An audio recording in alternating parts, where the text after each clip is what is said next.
हरे जय राम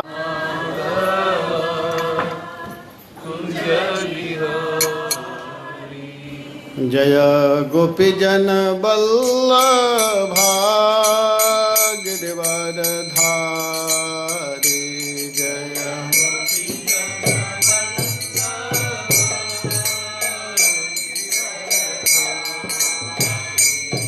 जय गोपीजन बल्लभा गिरिवर धारी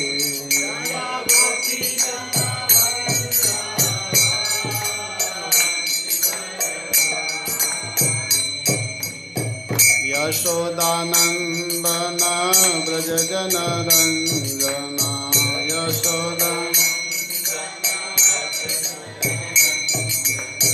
यशोदानंदन ब्रज जन रंजन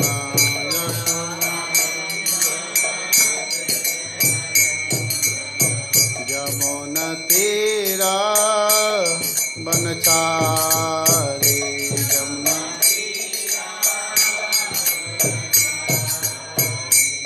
यमुना तीरा बनचारी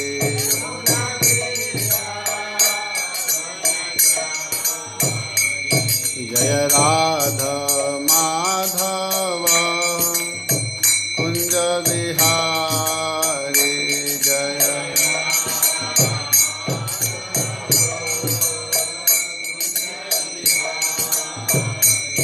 जय राधा माधव कुंज बिहारी जय राधा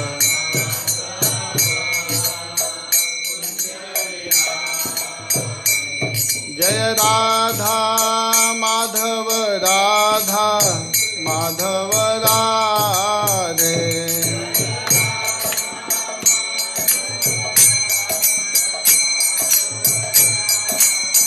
जय जय प्रभुपाद प्रभुपाद प्रभुपाद प्रभुपाद जय जय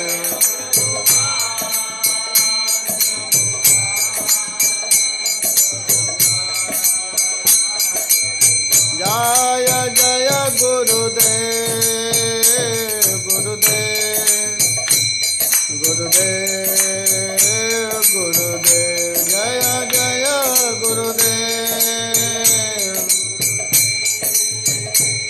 गुरुदेव गुरुदेव जय राधा माधव भगवान की जगत गुरु श्रील प्रभुपाद की नमोऽयं विष्णुपादाय कृष्णप्रेष्ठाय भूतले श्रीमते भक्तिवेदांत स्वामीति नामिने नमस्ते सारस्वती देवे गौरवाणी प्रचारिणे निर्विशेष शून्यवादी पाश्चात्य देशतारिणे वन्देऽहं श्रीगुरोः श्रीयुतपदकमलं श्रीगुरोन् वैष्णवांश्च श्रीरूपं साग्रजातं सहगण रघुनाथान्वितं तं सजीवं साद्वैतं सावधूतं परिजनसहितं कृष्णचैतन्यदेवं श्रीराधा कृष्णपादान् सहगण ललिता श्री विशाखान्वितांश्च हे कृष्ण करुणा सिंधो दीनबंधो जगत्पते गोपेश गोपिका कांत राधा कांत नमस्तुते तप्त कांचन गौरांगी राधे वृंदावनेश्वरी वृषभानुसुते देवी प्रणमामि हरिप्रिये वाञ्छाकल्पतरोर्भ्यस्य कृपा सिन्धुभ्येव च पतितानां पावनेभ्यो वैष्णवेभ्यो नमो नमः। जय श्री कृष्ण चैतन्य प्रभो नित्यानंद श्री अद्वैत गदाधर श्रीवासादि गौर भक्तवृंद। हरे कृष्णा कृष्णा कृष्णा हरे हरे, हरे राम राम राम हरे हरे।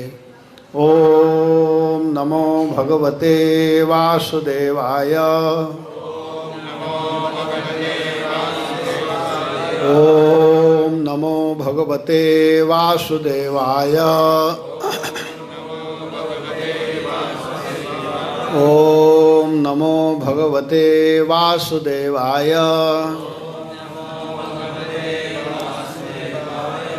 हरे कृष्णा। भागवत के चतुर्थ स्कंध अध्याय 21 और श्लोक संख्या 47, इसको हम लोग पढ़ेंगे। हिरण्यकशिपुश्चापि भगवन्निन्दया तमः विवक्षोरत्यगात् सूनोः प्रह्लादस्यानुभावतः। हिरण्यकशिपुश्चापि भगवन्निन्दया तमः विवक्षोरत्यगात् सूनोः प्रह्लादस्यानुभावतः। हिरण्यकशिपुश्चापि भगवन्निन्दया तमः विवक्षोरत्यगात् सूनोः प्रह्लादस्यानुभावतः। हिरण्यकशिपुश्चापि भगवन्निन्दया तमः विवक्षोरत्यगात् सूनोः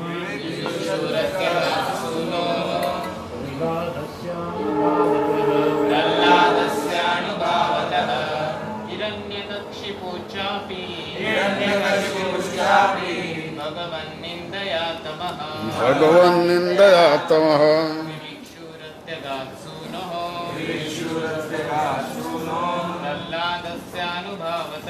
प्रह्लादस्यानुभावतः। हिरण्यकशिपु प्रह्लाद महाराज का पिता, च भी अपि पुनः भगवत भगवान की निंदया निंदा से तमह नारकीय जीवन के गहनतम क्षेत्र में विविक्षु प्रविष्ट किया, अत्यगात उबार लिया गया, सुनो अपने पुत्र प्रह्लादस्य महाराज प्रह्लाद के अनुभावतः प्रभाव से। इसका अर्थ इसी प्रकार हिरण्यकशिपु अपने पाप कर्मों से भगवान की सत्ता श्रेष्ठता का उल्लंघन करता हुआ नारकीय जीवन की गहनतम क्षेत्र में प्रविष्ट हुआ, किंतु अपने महान पुत्र प्रह्लाद महाराज की कृपा से उसका भी उद्धार हो सका और वह भगवान के धाम वापस चला गया। तात्पर्य प्रभुपाद जी के द्वारा जब प्रह्लाद महाराज को उनकी भक्ति तथा सहिष्णुता के कारण नृसिंह देव ने वर दिया, तो उन्होंने भगवान के एक भी वर को यह सोचकर स्वीकार नहीं किया कि ऐसा करना एक निष्ठावान भक्त को शोभा नहीं देता है। अच्छा पुरस्कार पाने के लालच से भगवान की सेवा किए जाने को प्रह्लाद महाराज ने एक व्यापारिक सौदा मानते हुए तिरस्कृत किया। चूँकि प्रह्लाद महाराज वैष्णव थे, अतः उन्होंने अपने लिए कोई वरदान न मांगा। मांग करके अपने पिता के प्रति वात्सलता प्रकट की। यद्यपि उनके पिता ने उन्हें यातनाएं दी थी और यदि भगवान ने उसका वध न कर दिया होता तो उसके द्वारा वे स्वयं मारे गए होते, किंतु तो भी प्रह्लाद महाराज ने उसके लिए भगवान से क्षमा मांगी। भगवान ने उनकी अभिलाषा स्वीकार करके हिरण्यकश्यप को नारकीय जीवन के गहनतम अंधकार से उबारा, जिससे वह अपने पुत्र की कृपा से भगवान के धाम वापस जा सका।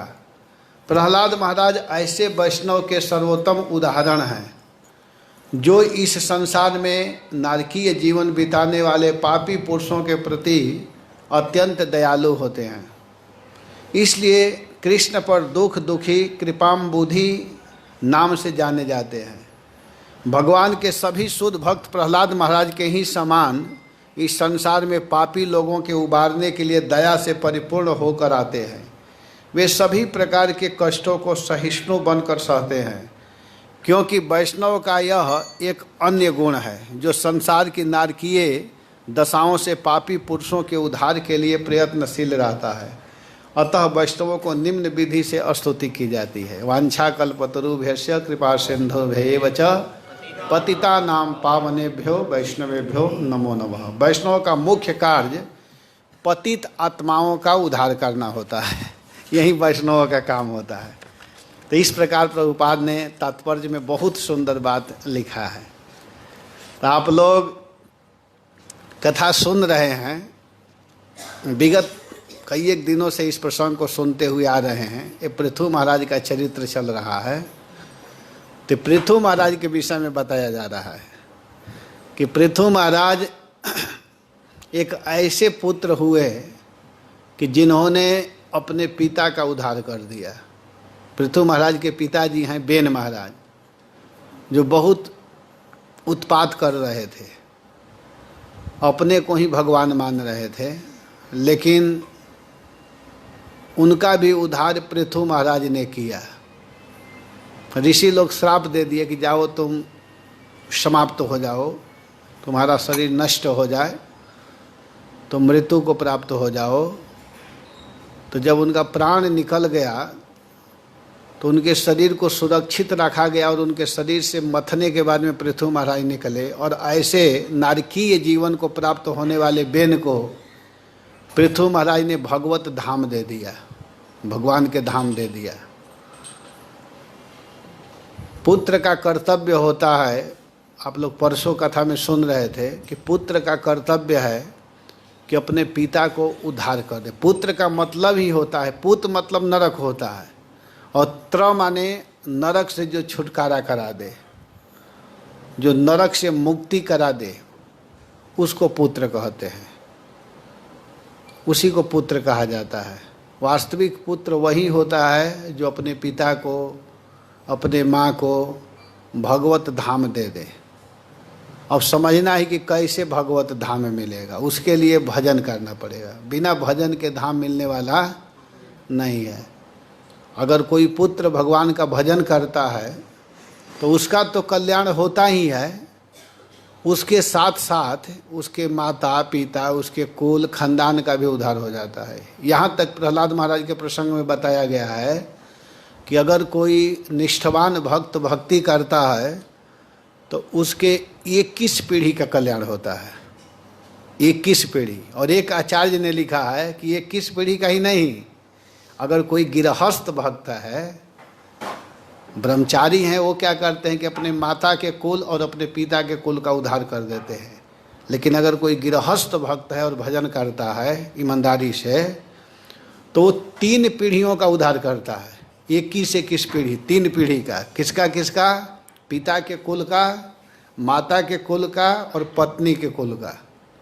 ये ध्यान दीजिएगा, एक आचार्य ने टीका में लिखा है इस तरह की बात कि अगर शुद्धता पूर्वक कोई भजन करे, भगवान के नाम को जपे, तो उसके प्रभाव से 21 पीढ़ी पिता के कुल का उद्धार हो जाता है। जो पितृकुल के लोग हैं उनका उद्धार होता है, 21 मातृकुल के लोगों का उद्धार हो जाता है, और 21 जो पत्नी आई है उसके कुल का भी उद्धार हो जाता है, अगर शुद्धता पूर्वक भजन करे तो।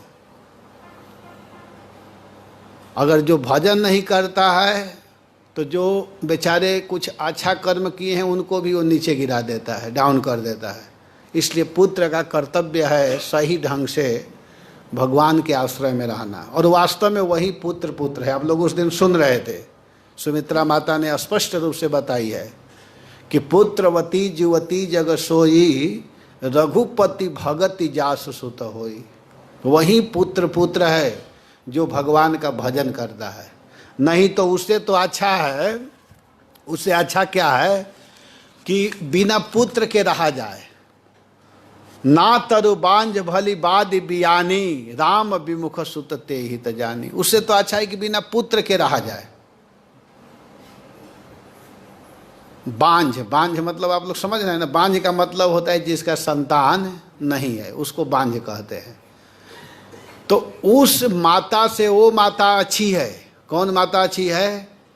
जिस माता के पुत्र हुए हैं लेकिन भजन नहीं कर रहे हैं, केवल गलत कामों में लगे हुए हैं, तो उससे अच्छी वो माँ है जिसका कोई संतान नहीं है। कम से कम गलती तो कोई नहीं कर रहा है, इससे तो अच्छा है। इस बात को कौन बोली है? सुमित्रा माँ लक्ष्मण जी को। लक्ष्मण जी को कही कि बेटा तुम जाओ, जहाँ राम है वहीं तुमको रहने की आवश्यकता है, यहाँ तुम्हारी कोई ज़रूरत नहीं है, यहाँ तुम्हारी कोई आवश्यकता नहीं है। तुम यहाँ क्या करोगे? जहाँ राम है, जहाँ सीता है, वहीं तुमको रहना चाहिए। अर्थात राम ही भगवान हैं, कृष्ण ही भगवान हैं, उनके शरण में रहो। इसी से तुम्हारा भी कल्याण होगा और मेरा भी कल्याण चाहते हो, हित चाहते हो, तो इसी में कल्याण होने वाला है कि तुम राम के साथ रहो, राम की सेवा करो। ऐसी माँ होनी चाहिए। लक्ष्मण जी के पत्नी जी भी एक बार भी मना नहीं की। जो उर्मिला जी हैं, जब लक्ष्मण जी जा रहे थे तो उर्मिला जी भी मना नहीं की हैं। उर्मिला जी ने कही कि आप जाइए, और यहाँ तक कि एक बूंद रोई नहीं, उनकी आंख से आंसू नहीं गिरा। पत्नी का भी धर्म है कि अपने पति को भक्ति में लगाएं, ऐसा व्यवहार करें ताकि पति अच्छे से भजन कर सके। ये पत्नी का दायित्व होता है, कर्तव्य होता है। और पति का भी कर्तव्य अपने पत्नी को भक्ति में लगाए। इस सबका बताया गया कि किसको क्या करना है। तब आज के श्लोक में वर्णन है कि हिरण्यकश्यप ने क्या नहीं किया। आप लोग विचार कीजिए, प्रहलाद महाराज का प्रसंग में सारा डिटेल वर्णन किया गया है कि प्रहलाद महाराज छोटे अवस्था से ही, जब गर्भ में थे माता कयाधु के गर्भ में थे प्रहलाद महाराज, तो उस समय नारद जी के मुखारविंद से भागवत सुने थे। नारद जी ने माता कयाधु को भागवत सुनाया था। भागवत सुनने की देखिए कितनी विशेषता है कि नारद जी को मालूम था कि इसके गर्भ में जो बच्चा है वो भगवान का भक्त होगा, बहुत सुंदर बच्चा है। तो नारद जी ने भागवत कथा सुनाया और गर्भस्थ शिशु जो थे प्रहलाद महाराज गर्भ में ही भागवत को सुन लिए। लेकिन माता जी कयाधु तो काल के प्रभाव से, समय के प्रभाव से धीरे धीरे उस भागवत को भूल रही थी, लेकिन प्रहलाद महाराज नहीं भूले, उसको याद रखे।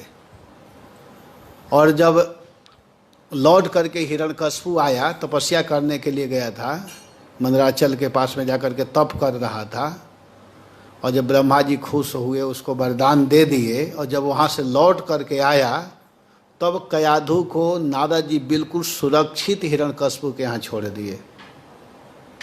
महात्मा लोग कितने बड़े दयालु हैं। असुर की पत्नी हैं, उनको पता है कि ये उत्पात करता है, लोगों को हानि पहुंचाता है, साधु संतों को डिस्टर्ब करता है, फिर भी उनके पत्नी को सुरक्षित रखे। ये साधु ही कर सकता है, कोई दूसरा व्यक्ति नहीं कर सकता है। साधु लोग ही करते हैं। साधुओं को कोई मारना भी चाहता है, कष्ट भी पहुंचाता है, तो साधु उसको मारते नहीं हैं, उसको कष्ट नहीं देते। यही तो साधु की पहचान है। नारद जी से देखिए, नारद जी को पता है कि हिरण्यकश्यप जो है वो एक नंबर का बदमाश है, लोगों को सताता है। कोई यज्ञ करता है, कोई भागवत पढ़ता है, कोई पूजा करता है, कोई तप करता है, तो उसमें वो डिस्टर्ब करता है। फिर भी उनके पत्नी को नारद जी ने सुरक्षित रखा। वो क्या करे उससे कोई लेना देना नहीं है। हमारा जो कर्तव्य है, हम साधु हैं तो हमको क्या करना है ध्यान देना चाहिए। इस पर एक उदाहरण हम लोग देते हैं कि एक महात्मा थे, नदी में स्नान करने के लिए गए हुए थे, और स्नान कर रहे थे, तब तक महात्मा देखे कि एक बिच्छू उस पानी में बह रहा है। तो महात्मा जी सोचे कि बिच्छू जल का जीव नहीं है, पानी में नहीं रहता है, तो उसको बचा देना चाहिए। तो बेचारे क्या किए कि अपने अंजलि में उस बिच्छू को उठाए बचाने के लिए, लेकिन वो बिच्छू उनके हाथ में डंग मारा और तुरंत फिर गिर गया पानी में। फिर दोबारा वो उठाए, फिर वो मारा, फिर गिर गया। फिर तीसरा बार जब उठा रहे थे तो बगल में एक व्यक्ति स्नान कर रहा था, वो देख रहा है कि बार बार बचाना चाह रहे हैं, वो बार बार मार रहा है। तो व्यक्ति कहा कि अरे महाराज, उसके फेरे में क्यों पड़े हैं? आप इसकी रक्षा करना चाहते हैं और ये आपको मार रहा है, डंग मार रहा है, इसको छोड़ दीजिए, बहने दीजिए, मरने दीजिए इसको। तो महात्मा वहाँ क्या बोले कि नहीं, ये बिच्छू है और बिच्छू का स्वभाव है डंक मारना, इसका स्वभाव है। और हम एक साधु हैं, एक महात्मा हैं, एक संत हैं, और हमारा कर्तव्य है जीवों की रक्षा करना, जीवों को बचाना, जीवों को हेल्प करना। तो जब यह बिच्छू होकर के अपना स्वभाव नहीं छोड़ रहा है, तो हम महात्मा होकर के अपना स्वभाव क्यों छोड़ें? और वो महात्मा जी चौथा बार क्या किए कि जबरदस्ती वो डंक मारता रहा, उसको पकड़े और पकड़ करके जल से बाहर कर दिए। ये साधु का स्वभाव होता है। तो नारद जी को पता है, फिर भी रक्षा किए, और रक्षा ही नहीं किए, भागवत कथा सुनाए। साधु लोग क्या करेंगे? जो उनका काम है वही करेंगे ना। तो अपने आश्रम में बैठा करके बड़े प्रेम से कथा प्रवचन किए, और जब लौट करके आई तो समय के अनुसार उसके गर्भ से बालक का जन्म हुआ। उससे पहले 3 पुत्र जन्म ले चुके थे, हलाद, अनुहलाद, सहलाद। 3 पुत्र पहले के थे हिरण्यकश्यप के, और एक लड़की थी जिसका नाम था सिंहिका, और सबसे छोटे पुत्र थे प्रहलाद महाराज। तो जब प्रहलाद महाराज आए तो उनका स्वभाव था कि छोटे अवस्था से ही सौम्य स्वभाव के थे, सरल स्वभाव के थे। और वे क्या कर रहे थे कि जहाँ सत्संग कीर्तन महात्मा लोगों को देखते थे तो जाकर के प्रणाम करते थे, उनके बीचों में बैठते थे, कथा सुनते थे, और कुछ मिला नहीं मिला उससे वो उदास नहीं होते थे। जो मिल गया खा करके संतुष्ट प्रसन्न, छोटे अवस्था से ही। होनहार बिरवा के चिकने पात, कहा गया है कि जो होनहार वृक्ष होता है, जो आगे फलने फूलने वाला जो वृक्ष होता है, वो छोटे से ही पता चल जाता है। वैसे ही लड़कों का भी पता चल जाता है छोटे से ही कि आगे क्या करेगा, और जो बदमाश होने वाले होते हैं उनका भी पता चल जाता है, उत्पात करते हैं, छोटे से ही बदमाशी करते हैं। तो इस प्रकार प्रहलाद महाराज ने नारद जी के प्रवचन को सत्सह उसको अपने दिमाग में रखे थे, और समयानुसार हिरण्यकश्यप उनको पढ़ने के लिए व्यवस्था किया। कुछ दिन के बाद जब वो आया तो उसको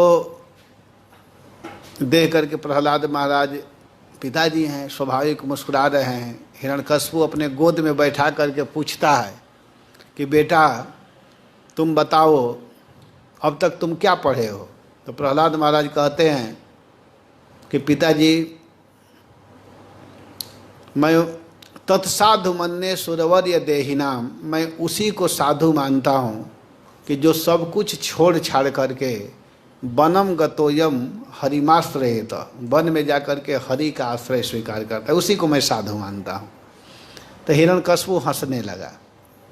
प्रथम बार प्रवचन सुना था अपने पुत्र से, तो हंसते हुए कहा कि लग रहा है कोई विष्णु का व्यक्ति, गुप्तचर, हमारे बेटा को बिगाड़ रहे हैं। बताइए, भगवान के नाम के लिए कह रहे हैं तो उसको कह रहा है कि बिगाड़ रहे हैं। जैसे आजकल के लोग अगर किसी के बच्चे मंदिर में आने लगे तो कहेंगे कि लड़का बिगड़ गया है, मंदिर जा रहा है। अगर वहीं सिनेमा हॉल में जाएगा, शराब खाना में जाएगा, तब कहते हैं कि सुधर रहा है। आजकल के लोग यही ना चाहते हैं, जो जितना शराब पिए, जितना गलत काम करे, तो उसको कहते हैं कि सुधर गया है। ठीक है, आजकल के काम यही है, जरूरी है।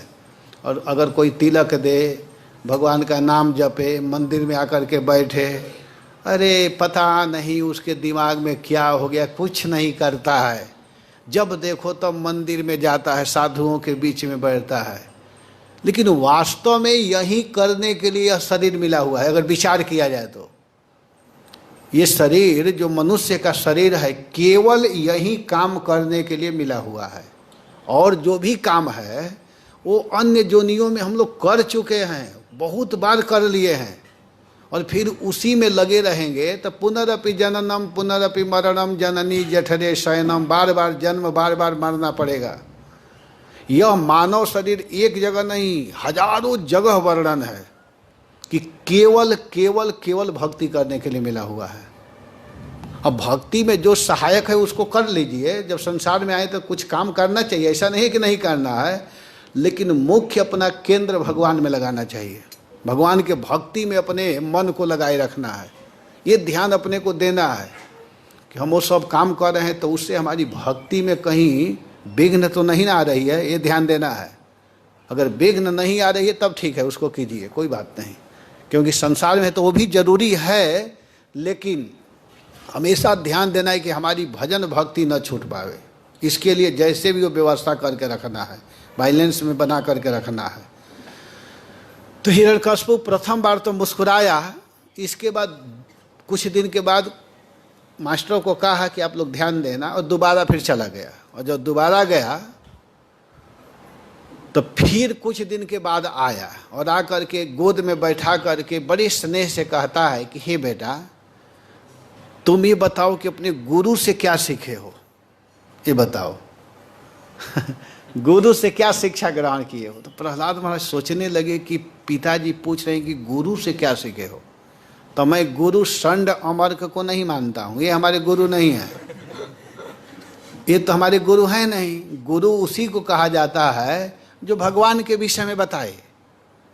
कहा गया है कि तत्कर्म हरितोषम जत सा विद्या तन्मतिर्यया, वही कर्म कर्म है जिस कर्म को करने से भगवान प्रसन्न होते हैं, उसी कर्म को कर्म कहा गया है। कर्म अकर्म विकर्म ये सब वर्णन है, कर्म किसे कहते हैं, अकर्म किसे कहते हैं, विकर्म किसे कहते हैं। तो कर्म के विषय में बताया गया है कि वही कर्म कर्म है जिस कर्म से हरि तोषम, हरि माने भगवान, तोषम माने प्रसन्न हो जाए। अब ये ध्यान देना है कि हम जो कर्म कर रहे हैं इस कर्म से भगवान खुश हो रहे हैं कि नहीं। अगर खुश हो रहे हैं तो समझिए आपका कर्म सही चल रहा है। अगर आपके कर्म से भगवान खुश नहीं हैं तो समझिए कि आप श्रम ए वही केवलम, केवल मेहनत कर रहे हैं, कुछ हाथ लगने वाला नहीं है। जब शरीर छूटेगा उस दिन सारा बायोडाटा आपके सामने आ जाएगा, पता चलेगा कि आप जीवन में क्या क्या किए हैं। केवल फालतू वहीं पागल की तरह, जैसे कुछ पागल होते हैं जिसका दिमाग काम नहीं करता है तो वो भी बेचारा सुबह से शाम तक काम करता है, पॉलिथीन को एकत्रित करता है, कुछ बिटोरता है, कहीं गंदगी को उठाता है, कुछ भी करता है, बोलता रहता है, दिन भर मेहनत करता है। देखा जाए तो वो भी कर्म कर रहा है, लेकिन उसके कर्म को देख करके जिसका दिमाग सही है वो कहते हैं वो पागल है, ये बिना मतलब के चीज़ उठा रहा है, एकत्रित कर रहा है, संग्रह कर रहा है। इसी तरह अगर हम संसार में भी जो कुछ कर रहे हैं और भगवान के निर्देशन नहीं है, भगवान का आदेश नहीं है, भगवान उसको करने के लिए नहीं कहे हैं और उसको हम कर रहे हैं, या उस काम से भगवान की खुशी नहीं है, तो समझिए कि वो पागल की तरह ही हम मेहनत कर रहे हैं। उसका रिजल्ट अंत में कुछ मिलने वाला नहीं, वही नरक मिलेगा और कुछ नहीं मिलेगा। तो हुआ क्या कि हिरण्यकश्यप पूछा कि तुम अपने गुरु से क्या शिक्षा ग्रहण किए हो। तो प्रहलाद महाराज कहे कि गुरु से पूछ रहे हैं, और गुरु मैं षंड अमर्क को मानता नहीं हूँ। गुरु तो हमारे नारद जी हैं, और नारद जी के बात को डायरेक्ट बताऊंगा तो सुन पाएंगे नहीं। तो प्रहलाद महाराज बुद्धि का प्रयोग करते हुए कहे कि पिताजी, मैं बताऊंगा गुरु के बात को, लेकिन आपको सावधान होकर के सुनना पड़ेगा। बीच में अगर डिस्टर्ब नहीं करेंगे तब मैं कहूँगा, नहीं तो गुरु वाक्य को जहाँ तहाँ जैसे तैसे लोगों के सामने थोड़े कही जाती है। ये बहुत महत्वपूर्ण शब्द है ना, जो अपने गुरु से मैं शिक्षा ग्रहण किया हूँ उसको सुनाऊंगा, लेकिन आप बीच में डिस्टर्ब नहीं ना करेंगे। तो हिरण्यकश्यप कहा कि नहीं नहीं बेटा, मैं क्यों डिस्टर्ब करूँगा, मैं सुनने के लिए आया हूँ कि तुम क्या शिक्षा ग्रहण किए हो, अपने गुरु से क्या सीखे हो। कहे कि ठीक है, लेकिन आप बोलेंगे नहीं तब मैं सुनाऊंगा, वचन दीजिए। तो हिरण्यकश्यप कहा ठीक है, मैं डिस्टर्ब नहीं करूँगा, बोलो।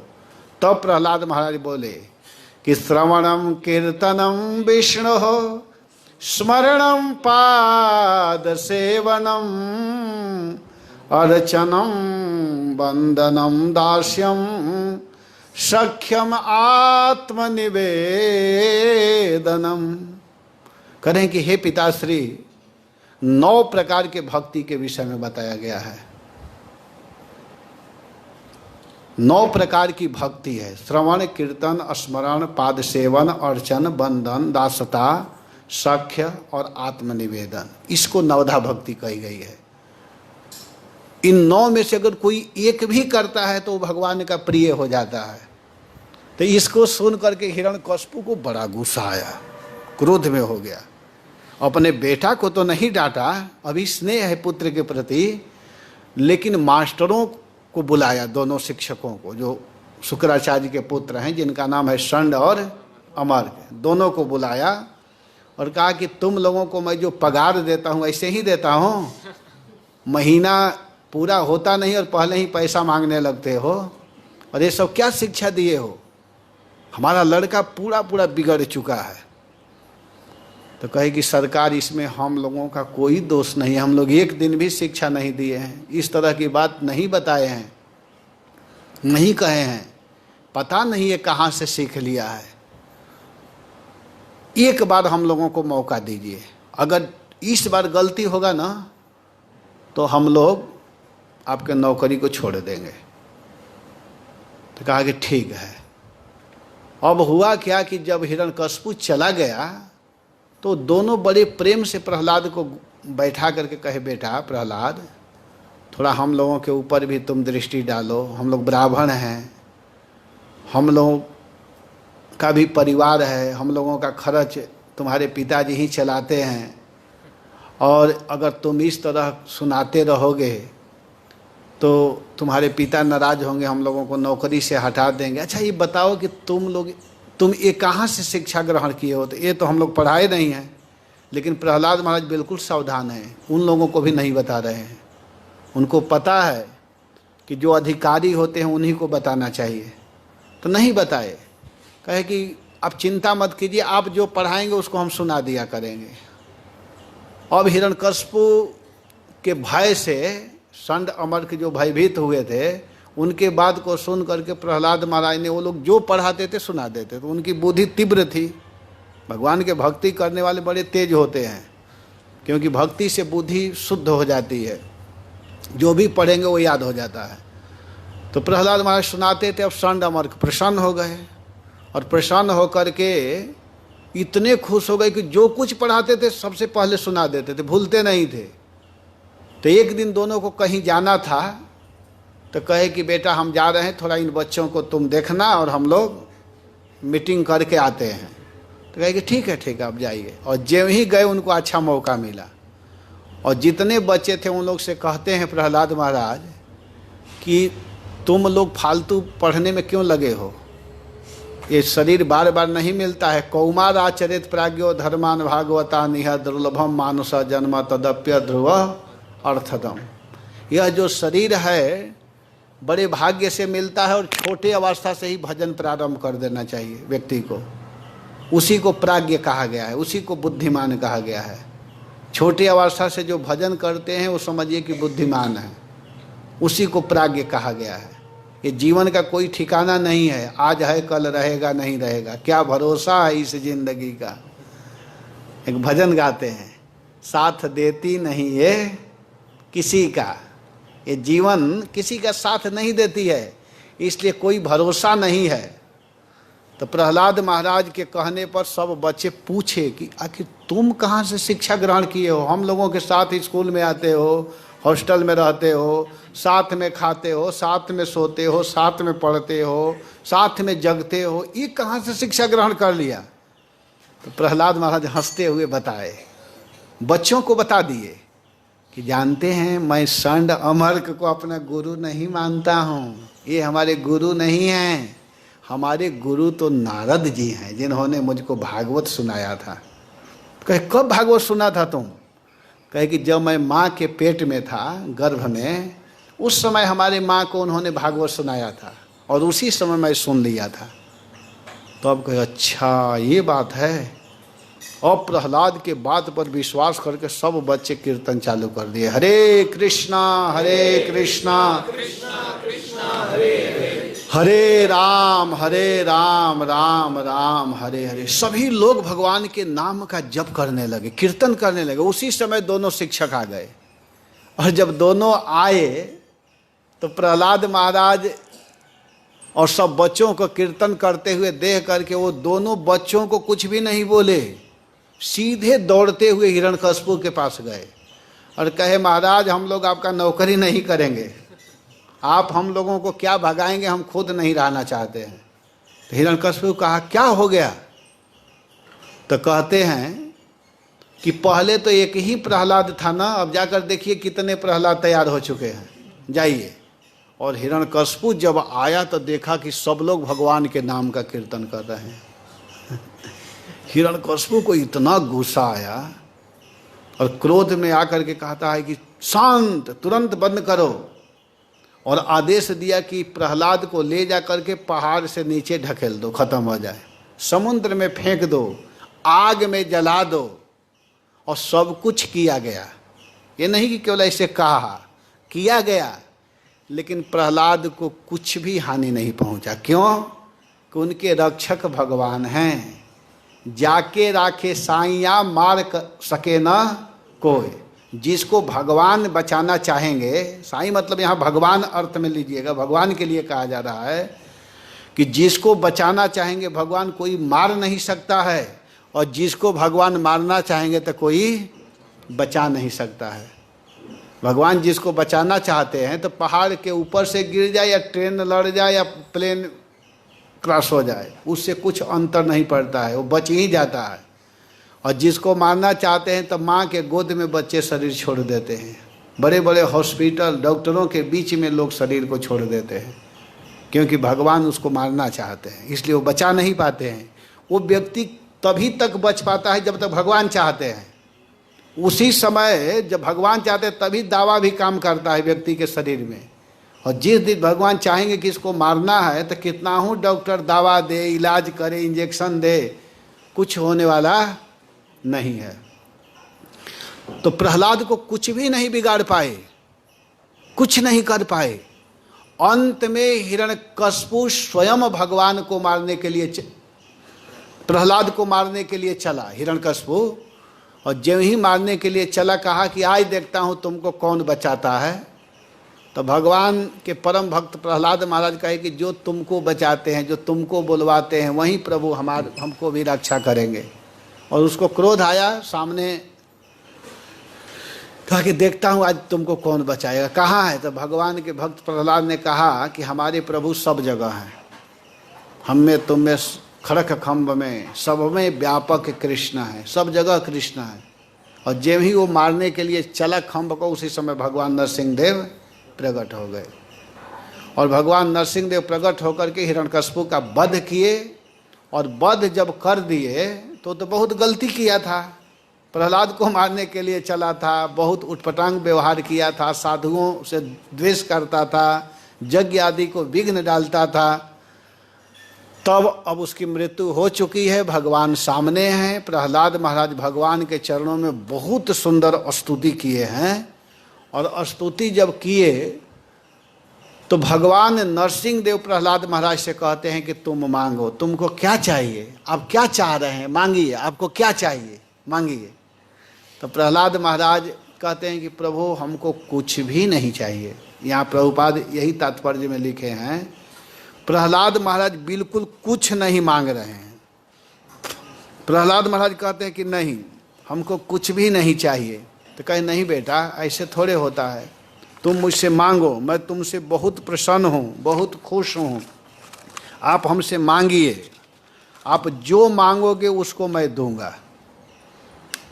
तो प्रहलाद महाराज सोच रहे हैं कि देखिए जैसे व्यापारी लोग कुछ देते हैं तो कुछ लेते हैं,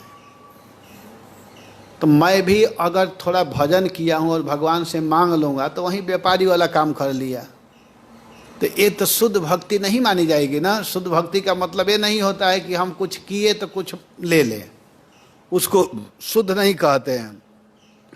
तो उन्होंने लेना नहीं स्वीकार किया।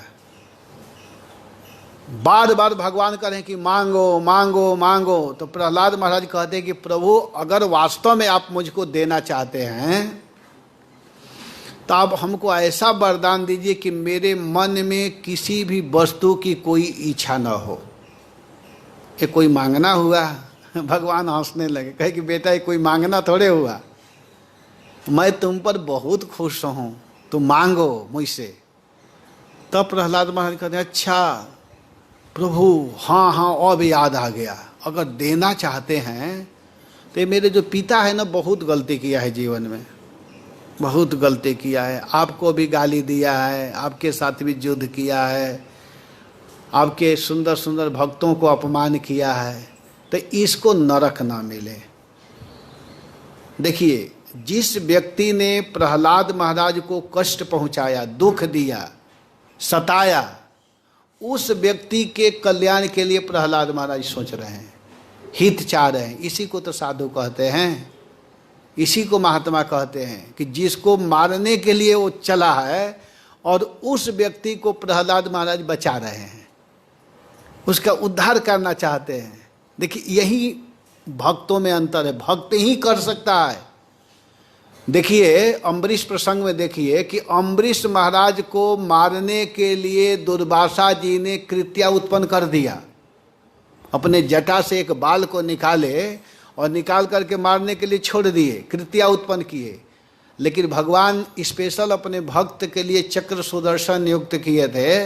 वो चक्र पहले तो उसको जलाया और जलाने के बाद भी दुर्वासा जी को जलाने के लिए जब चला तो दुर्वासा जी भागते भागते भागते भागते मथुरा से भागते हुए ब्रह्मा जी के पास गए, ब्रह्मा जी उनकी रक्षा नहीं किए, शंकर जी के पास गए, शंकर जी रक्षा नहीं किए, विष्णु के पास गए, विष्णु भी रक्षा नहीं किए। ये प्रथम घटना है कि भगवान के शरण में कोई जाए और भगवान उसकी रक्षा न करे। ये इतिहास में प्रथम घटना है कि भगवान विष्णु के पास दुर्वासा जी गए रक्षा के लिए, लेकिन भगवान कहे कि मैं तुम्हारी रक्षा नहीं कर सकता हूँ। लेकिन इतने दुखी थे, छटपटा रहे थे, तो भगवान ने उपाय बता दिया कि अगर वास्तव में तुम अपना हित चाहते हो, कल्याण चाहते हो, तो तुम जिनके चरणों में अपराध किए हो, गलती किए हो, उन्हीं के पास जाओ। इतना सुन करके भागते हुए दुर्वासा जी अम्बरीश जी के पास आए और इतना दौड़ने कूदने में जानते हैं 1 साल का समय बीत चुका था। और अम्बरीश जी ऐसे भक्त हैं कि 1 साल तक खड़े रहे, कुछ भी खाए पिए नहीं, एक ही जगह पर खड़े थे। और जब दुर्वासा जी आकर उनके चरणों में गिरे कि आप रक्षा कीजिए, हमारा जान बचाइए, मैं बड़ा कष्ट में हूँ, मुझे यह चक्र जला रहा है, तो अम्बरीश जी क्या कहते हैं चक्र से कि आप शांत हो जाओ। लेकिन चक्र शांत नहीं हो रहा था, उसको भी बड़ा गुस्सा आया था कि भक्त को इतना कष्ट पहुंचाया है दुर्वासा ने, एक ऋषि होकर के क्या तपस्या किया कि इसको इतना समझ में नहीं आ रहा है। वो जला रहा था, शांत नहीं हो रहा था। अम्बरीश जी कहते हैं आप शांत हो जाइए। लेकिन जब शांत नहीं हो रहा था तब देखिए अम्बरीश जी क्या बोलते हैं कि अगर वास्तव में मैं जीवन में भगवान के प्रसन्नता के लिए भक्ति किया हूँ, भजन किया हूँ, तपस्या किया हूँ, तो इसका फल यही होना चाहिए कि आप जल्दी शांत हो जाओ। बताइए कौन ऐसा कर सकता है? अपने भजन का जो फल मिलना चाहिए वो कह रहे हैं कि इसका प्रभाव जो भी मुझको मिलने वाला है, मुझे मिले या ना मिले इसकी परवाह नहीं है, इस दुर्वासा के कष्ट को दूर होना चाहिए, आप शांत हो जाओ। इतना कहते ही तुरंत सुनाभ जो चक्र था वो शांत हो गया, तुरंत शांत हो गया। और दुर्वासा जी देखे कि वाह, जिसको मैं मारने के लिए चला, जिसको मैं समाप्त करना चाह रहा था, उस व्यक्ति ने हमारी रक्षा के लिए अपनी भक्ति को दांव पर रख दिया। तो ये भक्त ही कर सकता है ना, ये कोई दूसरा करेगा? बताइए। प्रहलाद महाराज को हिरण्यकश्यप बार बार मारने का प्रयास किया, आग में डाला, जल में फेंक दिया, विष पिलाया गया, पहाड़ के ऊपर से नीचे ढकेला गया, सर्पों के बीच में छोड़ा गया। इसके बाद भी प्रहलाद महाराज ने भगवान से यही कहा कि हमारे पिता का उद्धार होना चाहिए। इसने भक्ति नहीं किया है, इसने बहुत अपराध किया है, गलती किया है। हे भगवान, अगर आप मुझे कुछ देना चाह रहे हैं तो मुझे तो कुछ भी नहीं चाहिए, लेकिन इनका अधोगति न हो, इनका कल्याण हो। इतना सुन करके भगवान हंसने लगे और हंसते हुए कहे कि प्रहलाद, तुम अभी भी कुछ नहीं मांग रहे हो। तो कहे क्यों? तो इसलिए कि तुम्हारे जैसा भक्त जिस कुल में जन्म लिया है, भजन किया है, तो कहने की जरूरत नहीं है। ये किस पीढ़ी का उद्धार तो ऐसे ही हो जाता है। तुम्हारे भक्ति से मेरा भी कल्याण हो रहा है। भगवान कह रहे हैं कि मेरे पुत्र हैं ब्रह्मा जी, और ब्रह्मा के पुत्र हैं कौन? ब्रह्मा जी के पुत्र हैं मरीचि जी, और मरीचि के पुत्र हैं कश्यप जी, और कश्यप के पुत्र है हिरण्यकश्यप, और हिरण्यकश्यप के पुत्र हो तुम। तो अभी तो 2, 4, 5 ही वंश परंपरा चला है, अभी 21 भी नहीं आया है। तुम्हारे भजन से तो मेरा भी कल्याण हो रहा है। भगवान कह रहे हैं, भगवान बोल रहे हैं कि हिरण्यकश्यप का तो तुम नहीं भी मांगोगे तो उद्धार होगा, क्योंकि तुम जैसा भक्त जन्म लिया है तो उसका नरक थोड़े होगा। ये भी तुम कुछ नहीं मांग रहे हो। प्रहलाद महाराज से भगवान कह रहे हैं। तब भगवान कहते हैं कि प्रभु, मैं संसार वालों के लिए सोच रहा हूँ। संसारिक व्यक्ति कैसे कष्ट में रहते हैं, उन लोगों का उद्धार होना चाहिए। मुझे बड़ा सोच होता है, बड़ा मैं चिंता में पड़ जाता हूँ कि संसार के व्यक्ति कितने भार को ढो रहे हैं बिना मतलब के। प्रभुपाद ने यहाँ पर बहुत सुंदर उदाहरण दिया है कि संसार के लोग भार को ढोते हैं, सोचते हैं कि मैं करने वाला हूँ। करने वाले आप हैं, लेकिन मूर्खतावश सोचते हैं कि मैं करता हूँ। उस पर एक उदाहरण दिए हैं प्रभुपाद जी कि एक व्यक्ति घोड़ा पर जा रहा था, इस उदाहरण को दिए हैं, और घोड़े के ऊपर चावल का गठरी रखा था, 50 किलो चावल रख दिया था, और उस चावल के ऊपर खुद बैठ करके जा रहा था। तो दूसरा दयालु व्यक्ति ने देखा और देख करके कहा कि आपको थोड़ा भी दया नहीं है?